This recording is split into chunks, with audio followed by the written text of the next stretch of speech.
Stepdad demands rent after I turn 18. He doesn't know I own the house, so here's what happened. Okay, so I'm turning 18 in a couple of months, and let me tell you, life at home has gone from regular boring to weird real fast. Like, it's almost hard to believe, and I still can't wrap my head around it. So here's the deal. I live in a house that used to belong to my dad, Mark. Now, when I say dad, I mean my biological dad, not the guy my mom married later. My real dad passed away when I was just 6 years old. It sucked, but at least he made sure I was set up for the future. He left the house to me, not my mom, but to me. So, technically, I've owned this place since I was a little kid. For a long time, it was just me and my mom, Julia, living here. Things were fine. We had a good routine. I went to school, she worked, and we just did our thing, you know? But then, a couple of years after my dad passed, my mom started dating again, and that's when Brad came into the picture. At first, Brad seemed all right. He wasn't trying to act like my new dad or anything, which I appreciated. He moved in with us when they got married, and we all lived under one roof. Everything was pretty smooth for a while. Like, I didn't really have much to complain about. We weren't super close or anything, but we got along. He'd do his thing, I'd do mine, and that was that. But recently, things have gotten really, really weird. Like, what the hell is even going on kind of weird. So, just a few days ago, Brad sits me down for what he called a serious talk. Now I'm thinking, oh great, what's this about? I figured maybe it was going to be something about house rules or chores or some random thing like that. Nope. What he hit me with was way worse. He starts talking about how I'm going to be 18 soon, which, yeah, obviously I know that. But then he casually drops the bomb. He says that once I turn 18, I should start paying rent if I want to keep living here. I'm sitting there like, wait, what? Did I hear that right? I honestly thought he was joking for a second because who asked their kid to pay rent in their own house? But nope, Brad was dead serious. Now at this point, I'm just confused and kind of mad. This is literally my house. My dad left it to me, not my mom, not Brad, me. So I tell him straight up, the house actually belongs to me. My dad left it to me when he passed away. And you know what this dude does? He laughs. Yeah, he actually laughed like I had just told him the funniest joke ever. I was sitting there dead serious, and he thought I was messing with him. Like, dude, I'm not joking. This is literally the house I grew up in. So I have to explain it all to him again, and at this point, I'm getting frustrated. I decided to go to my mom, Julia, to make sure I'm not losing my mind here. I ask her, Mom, did you ever tell Brad that the house is mine? And get this, she never told him. Like, never. She's been married to the guy for years, and not once did she mention, oh hey, by the way, this house belongs to my son. I couldn't believe it. Brad comes back later, and I have to explain it to him all over again. This time, he doesn't laugh. He finally gets it. The house is mine. The look on his face was priceless, like he was trying to process everything at once.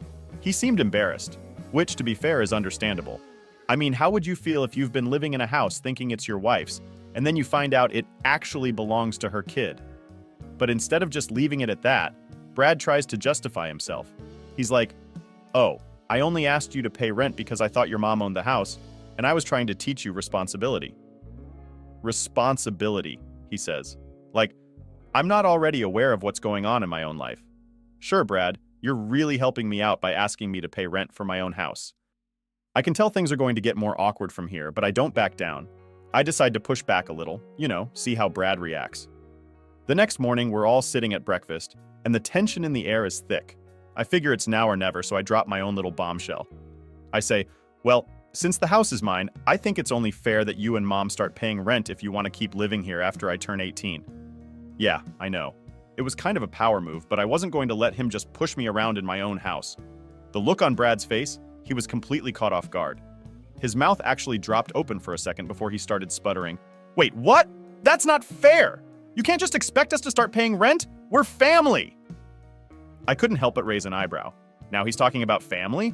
This guy literally sat me down yesterday and told me I had to pay rent in my own house. But suddenly, when the tables are turned, it's unfair?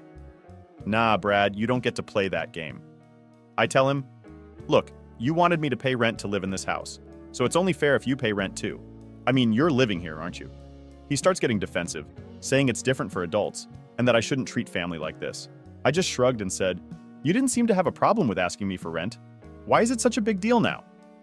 Things start getting heated. He says I'm being spiteful, that I'm only asking them to pay rent because I'm trying to get back at him for asking me. He storms off before we can even finish the conversation. My mom? She stayed quiet through the whole thing. Later, she pulls me aside and says, I think you're being too harsh on Brad. He was wrong to ask you for rent, but this whole thing is going to tear the family apart if you keep pushing it. I couldn't believe it. My own mom was taking his side, even though he was the one who started all of this. I told her, Mom, if this family gets torn apart, it's because Brad couldn't handle the truth. This is my house. He doesn't get to make the rules. She didn't have much to say after that. Now, we're all just living in this weird, awkward tension. Brad barely talks to me, and my mom just acts like everything is normal. But it's not. It's really not. I can't help but wonder what's going to happen next. Alright, so after that whole rent conversation blew up, things at home got super weird. Like, you could cut the tension with a butter knife. Brad wasn't talking to me, and my mom, Julia, just kind of floated through the house like nothing happened. It was this uncomfortable silence that lasted days, and every time we were in the same room, it was like no one knew what to say. It's not like I expected things to go back to normal right away, but man, this was getting ridiculous. Brad kept giving me these looks, like he was trying to figure out what to say, or maybe just pissed off that I didn't back down. He didn't really try to argue again, but you could feel how annoyed he was. So, I was just doing my thing, trying to keep my head down. But one morning, something strange happened. I was in the kitchen grabbing some cereal, and I overheard my mom on the phone. She didn't know I was there, so she was speaking kind of low, but I caught enough of the conversation to know it was about me. I heard her say, I don't know how much longer we can keep this up. He's not going to understand. No, Brad doesn't want to tell him yet. I froze. My heart was pounding and my mind was racing. What aren't they telling me? I stayed quiet, listening for more. But she must have realized I was nearby because she quickly changed the subject and hung up the phone. I didn't say anything right away, but that conversation stuck in my head for the rest of the day. What could they possibly be hiding from me? I mean, it's not like I had any deep secrets, right? The house was already mine. What else could be going on? Later that evening, I couldn't take it anymore. I had to know. So I went up to my mom when Brad wasn't around and asked her straight up, Mom, who were you talking to on the phone this morning? She looked kind of startled, like a deer caught in headlights. She tried to brush it off at first, saying it was just a friend, and it wasn't important. But I could tell she was lying. I pressed her. I heard you say something about me. What's going on? What aren't you telling me? At that point, her face kind of fell. She sat down at the kitchen table and sighed like she knew this moment was coming, but wasn't ready for it. There's something I need to explain, she started. But just as she was about to spill whatever secret she'd been keeping, Brad walked in. Great timing, Brad. He looked at both of us and immediately sensed the tension. What's going on? He asked, his voice sharp, like he was already on edge. My mom just shook her head and stood up, clearly not wanting to have this conversation in front of him. We'll talk later, she mumbled, avoiding eye contact with both of us.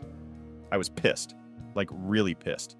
What the hell was going on, and why were they both acting like I couldn't handle it? I wanted answers, but of course, I wasn't going to get them tonight. Brad went back to ignoring me, and my mom acted like nothing had happened. The next day, I decided I wasn't waiting around anymore. I needed to figure out what they were hiding. So I started paying more attention, watching their little interactions. And that's when I noticed something weird. Brad had been acting strange, not just avoiding me, but doing things like sneaking around when he thought I wasn't looking. I caught him going through some papers in my mom's office. At first I thought it was nothing, but the more I saw it, the more I realized he was digging through stuff that had to do with the house. Why was Brad suddenly so interested in the house paperwork? It got even stranger when I saw him meeting with some random guy at a coffee shop a few days later. I followed him. Yeah, I know. Not my proudest moment, but I was curious. They were sitting there, looking all serious, talking in low voices. I couldn't hear everything, but I caught enough to know something was up. Brad handed the guy some papers. It looked like he was signing something. What the hell is Brad up to? I went home fuming. I was tired of the secrets, the lies, and all the sneaking around. I didn't care if it was Brad or my mom. I was going to confront both of them. That night, I waited for the right moment. We were all sitting around the dinner table, not talking as usual, and I decided enough was enough. So Brad, who was that guy you met at the coffee shop earlier today? I blurted out, staring him dead in the eye. His fork froze halfway to his mouth. He looked at me like a deer in headlights. What are you talking about? He stammered. You know what I'm talking about. I saw you with that guy. You were giving him papers. What's going on? I wasn't backing down. I wanted answers. My mom's face went pale. She looked between the two of us, clearly not expecting this bomb to drop at the dinner table. Brad tried to brush it off, saying it was nothing, just some business stuff, but I wasn't buying it. I slammed my hand down on the table. I'm not stupid, Brad. This isn't just business stuff. You've been acting shady for weeks now, and I know you're hiding something. What the hell is going on? That's when my mom finally cracked. She started crying, which threw me off because she hardly ever cries. She looked at me and said, "Lucas, we didn't want to tell you like this, but the house isn't as secure as you think." I was confused. What do you mean?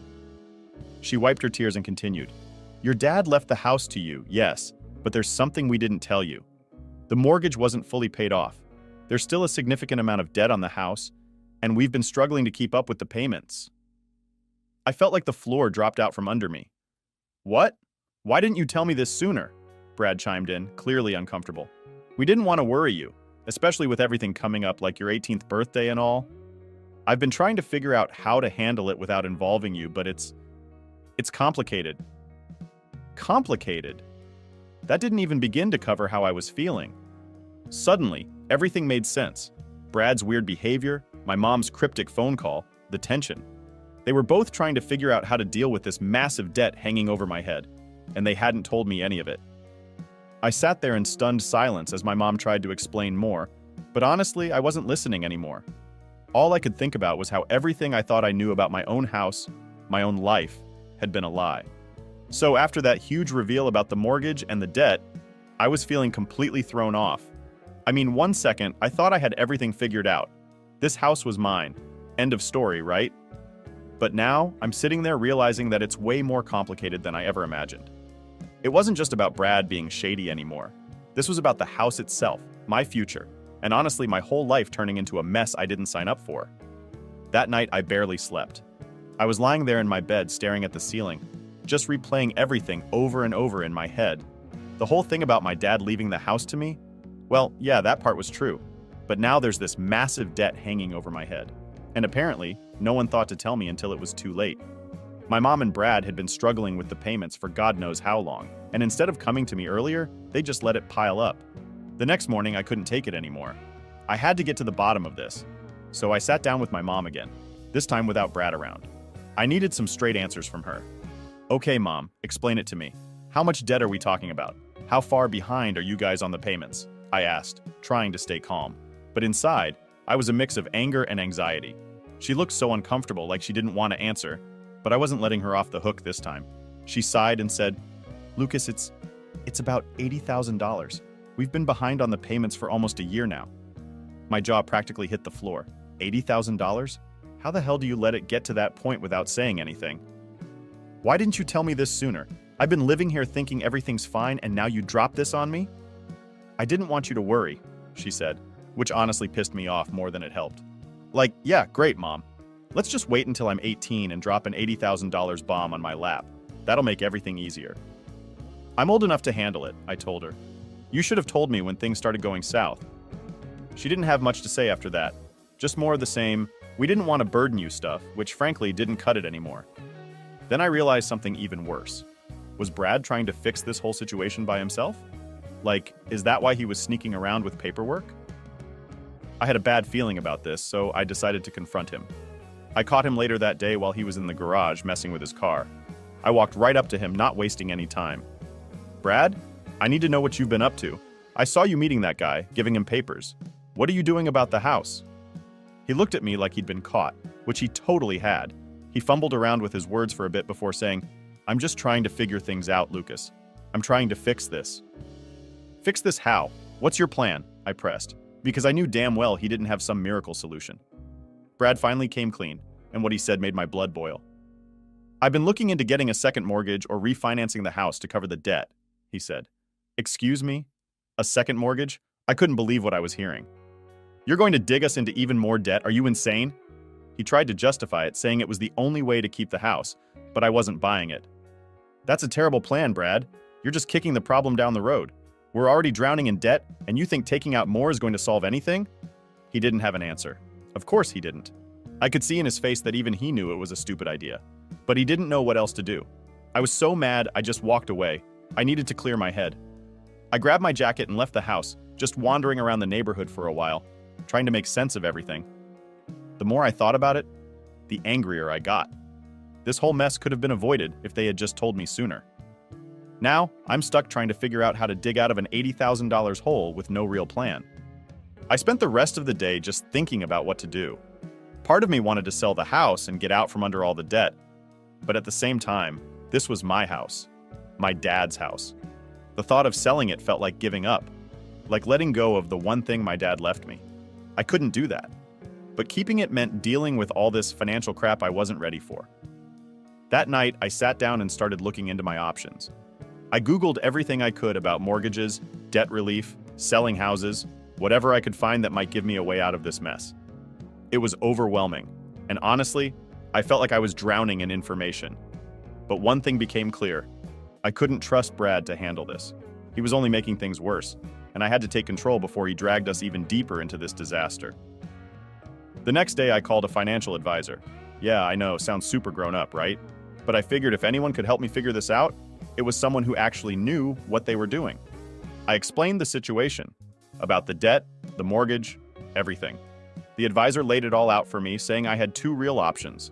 Either sell the house and pay off the debt, or try to negotiate a payment plan to keep the house and slowly chip away at what we owed. Neither option was great, but at least now I had a clearer picture of what I was dealing with. I thanked the advisor and hung up, feeling a little better, but still totally stressed. Later that evening, I sat down with my mom and Brad again. This time, I had a plan. I told them straight up, "We're not taking out a second mortgage, that's just going to make things worse. We either need to sell the house or figure out a payment plan with the bank." Brad didn't like hearing that. He still thought his half-baked idea of refinancing was the best move, but I shut him down. "I'm not letting you drag us even deeper into this. We're doing this the right way." My mom didn't say much. She just nodded, probably realizing that I was right. Brad grumbled, but eventually he gave in. He knew there was no other option. We ended the conversation there, with a loose plan to talk to the bank and try to negotiate something. It wasn't perfect, but at least it felt like a step in the right direction. But even with that, the weight of the situation still hung over me like a cloud I couldn't shake. So, after deciding we weren't going down Brad's stupid route of taking a second mortgage, we had to face reality. That meant dealing with the bank. Not gonna lie. The idea of sitting down with a bunch of people who probably talk about finances for breakfast made me want to throw up. But I knew we didn't have a choice. This was it. We either get a grip on the situation, or everything's going to fall apart. The day of the meeting was tense. My mom had been quiet ever since we agreed on the payment plan idea. I could tell she was stressed, and honestly, I didn't blame her. Brad was still acting like this whole thing wasn't as serious as it was. He kept saying stuff like, "We'll figure it out," like it was some minor inconvenience. But $80,000 isn't just something you figure out. That's life-ruining debt. We headed to the bank that afternoon. It was one of those fancy-looking buildings with glass everywhere, and everyone inside was wearing suits, which immediately made me feel out of place.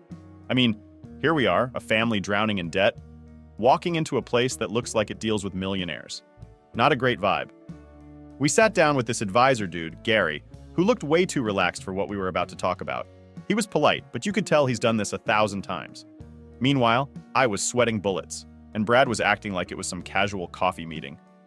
Gary opened up a laptop and started asking questions. "So, you're behind on your mortgage payments?" he said, looking up at us with this neutral face. I nodded. My mom stayed quiet, and Brad jumped in. "Yeah, we've been trying to catch up, but it's been tough." "Can you explain the situation?" Gary asked, typing something on his laptop. I was sick of Brad trying to handle everything, so I cut in. "We're $80,000 behind and the house is in my name. My dad left it to me, but no one told me about the debt until recently." Gary gave me a sympathetic look, but didn't stop typing. "I see. So what's the goal here? Are you looking to negotiate a payment plan, or are you considering selling the property to cover the debt?" That's when the reality really hit me. There were no great options. We were either going to be paying off this debt for years, or I'd have to give up the house. Either way, my life was going to be completely different. Brad, as expected, started talking about the payment plan option like it was the only way forward. But I wasn't ready to make a decision just yet. "I don't want to jump into anything without knowing the details," I said, trying to sound more confident than I felt. "What would a payment plan look like?" Gary nodded and pulled up some numbers. "It depends on how much you can afford each month, but typically with this kind of debt, you'd be looking at payments over the next 10, 15 years, assuming you can't make a large lump sum payment up front." 15 years. That's how long I'd be paying for this mistake. It felt like a punch to the gut. And if we sell the house? I asked, even though I already hated the idea. This was my dad's house. Selling it felt like losing the last piece of him I had. If you sell, you'd need to ensure the sale covers the remaining debt, plus any fees associated with the process. It might clear the debt, but you'd walk away with nothing, depending on the market value, Gary explained. Great. So either way, we were screwed. Brad, still acting like everything was no big deal, leaned back in his chair and said, I think the payment plan's the way to go. We can handle it. Right, Julia? My mom hesitated, looking at me like she didn't know what to say. I knew she was leaning towards the payment plan too, but she didn't want to say it because she knew how much this house meant to me. I could feel the pressure mounting, everyone waiting for me to make the final call. But I wasn't going to rush into this. We're going to need some time to think about it, I told Gary. He nodded and said he'd send us some options to review. We left the bank, and the car ride home was dead silent. I didn't even know what to think anymore. The weight of it all was suffocating. Brad, of course, couldn't keep his mouth shut. As soon as we got inside the house, he started going on about how we should just go with the payment plan and stop dragging things out. We can't afford to waste time, he said, like I didn't already know that. I snapped, Brad, you're not the one who's going to be stuck with this debt for 15 years. It's my house, remember? He tried to backtrack, but I wasn't having it. You've been making decisions without me for months, and look where it's gotten us. I'm not letting you bulldoze through this like it's your call. My mom finally spoke up, trying to calm things down. Lucas, we'll figure this out together. We're all in this, okay? I appreciated that she was trying to be supportive, but it didn't change the fact that I was the one stuck in the middle of this mess. They could walk away if they wanted to. I couldn't. That night, I stayed up late again, staring at my computer screen, trying to find some sort of answer.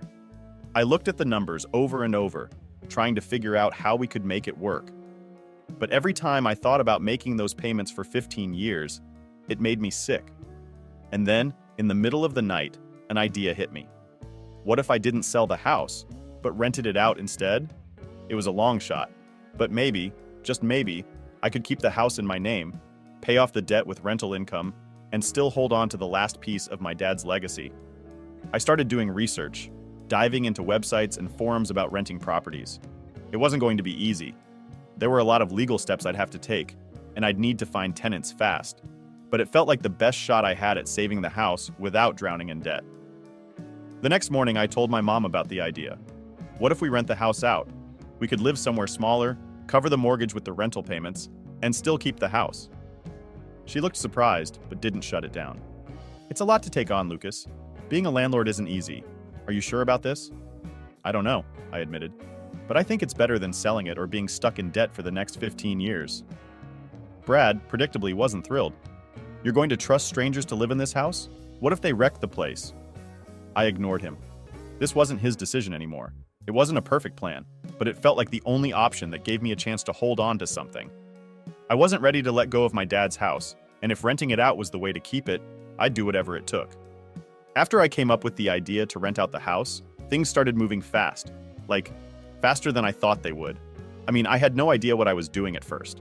I spent hours on Google looking up how to be a landlord, how to find tenants, and all that stuff.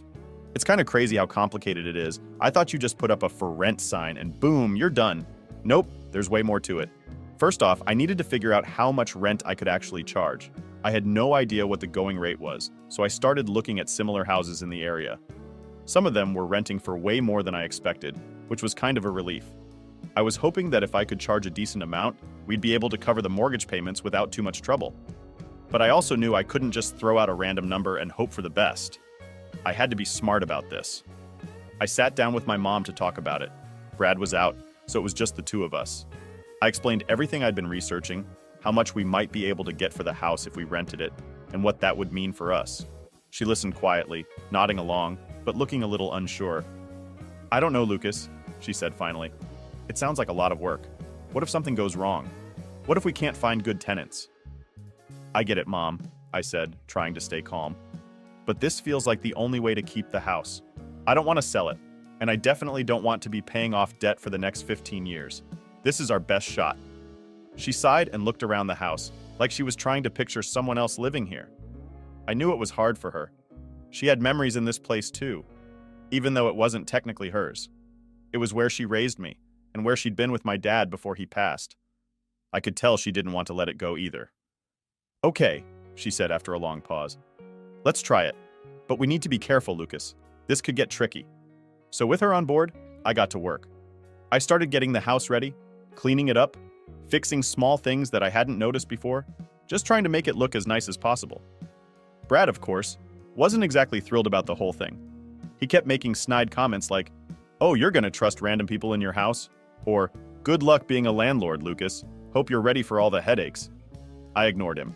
At this point, Brad's opinion didn't matter to me. He had done enough damage by trying to make decisions behind my back. This was my plan now, and I wasn't going to let him mess it up. After about a week of prepping the house, I listed it online. I wasn't sure what to expect. Like, would anyone even be interested in renting it? But within a few days, I started getting messages. People wanted to come see the house. I couldn't believe it. Maybe this plan was actually going to work. I set up a few showings, and honestly, meeting potential tenants was a weird experience. Some people were super nice and seemed like they'd take care of the place. Others, not so much. I had this one guy who showed up late and looked like he hadn't showered in a week. He didn't even take his shoes off when he came in, just stomped around the house like he was doing me a favor by being there. Yeah, hard pass on that guy. But then there was this young couple, Sam and Jess. They were probably in their late 20s, newly married, and looking for a place to start their life together. They were polite, asked a lot of good questions, and seemed really interested in the house. After they left, I had a good feeling about them. A few days later, I called them up and offered them the place. They were thrilled and agreed to move in by the end of the month. I couldn't believe how smoothly everything was going. It felt like maybe, just maybe, things were starting to look up. But, of course, nothing can ever be that simple, right? About a week before Sam and Jess were set to move in, I got a call from the bank. My stomach dropped the second I saw the number on my phone. It was Gary, the guy we'd met with about the mortgage. He sounded serious. "Lucas, I've been reviewing the paperwork for your property, and I'm afraid there's something we need to talk about," he said. Great. Just when I thought I had everything under control. I went down to the bank to meet with him, and that's when he dropped the real bomb on me. Apparently, there was a lien on the house. Basically, my mom had taken out a loan against the property years ago, right after my dad died. I had no idea. She never told me. And the worst part? The amount owed on the lien was nearly $50,000, on top of the $80,000 mortgage debt we were already dealing with. I was speechless. I mean, how do you even process that? We were already in way over our heads, and now there's another $50,000 hanging over us? I went home that night and confronted my mom. "Why didn't you tell me about the lien? We could have been dealing with this a long time ago, but you kept it from me. Now we're even deeper in debt, and I don't know how we're going to get out of this." She looked devastated, like she knew she'd messed up but didn't know how to fix it. "I'm sorry, Lucas," she said quietly. I was scared. I didn't want to lose the house, and I thought I could handle it. But then everything spiraled out of control. I didn't know what to say. Part of me was furious. How could she keep something like that from me? But another part of me felt sorry for her. She was just as overwhelmed as I was, maybe even more. But that didn't change the fact that we were now staring down a $130,000 debt, and renting the house wasn't going to be enough to cover it. The next few days were a blur. I felt like I was stuck in quicksand, sinking deeper and deeper no matter what I did. I kept thinking about my dad, about how hard he worked to give me this house, and now it felt like it was slipping away piece by piece. But I wasn't ready to give up yet. I didn't know how we were going to fix this, but I knew I had to keep fighting. This house was more than just a building. It was my connection to my dad, my future, and everything I'd worked for. And I wasn't going to let it go without a fight.